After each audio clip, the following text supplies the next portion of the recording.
splashed all over international headlines. At the center of it is a war of words between French President Emmanuel Macron and Italian Prime Minister Giorgia Meloni.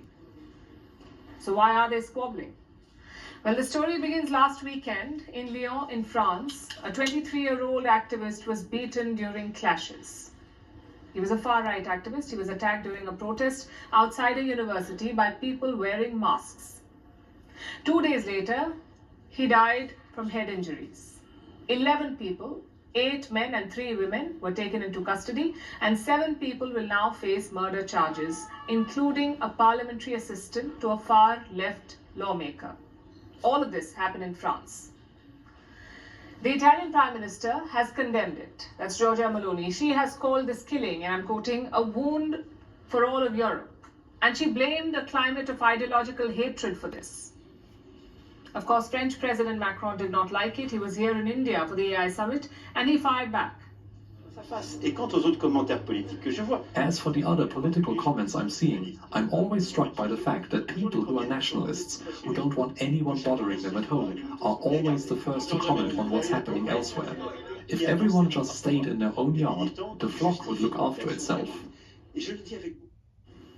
Macron is basically telling Meloni to mind her own business. Meloni said she was only expressing solidarity, but she did not stop at that. She said, real interference is when you question another country's democracy. And this was a not-so-subtle jab at Paris. Because remember, when Meloni won the election in her country, France had criticized Italy's democracy. So Meloni's statement is a clear reference to that. Frankly, I've been very surprised by this declaration from Macron. I was not expecting it. My reflection is not about France, but about the risks of polarization. I am sorry Macron perceived it as interference. Interference is something else.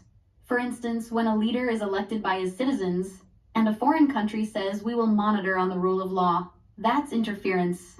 So it's Meloni versus Macron. And this equation is not new, by the way. These two leaders have clashed on a lot of issues, from immigration policy to economic rules, abortion rights, EU governance, a whole lot of things. In June 2024, Italy hosted the G7 summit. Macron accused Meloni of softening abortion language in the final statement. He hinted that she was playing politics. Meloni shot back. She said Macron was politicizing the summit. Fast forward to May 2025, Macron accused Meloni again, this time of spreading false claims about France and Ukraine. And the timing stunk. Meloni skipped her Kiev trip with other European leaders. And this one,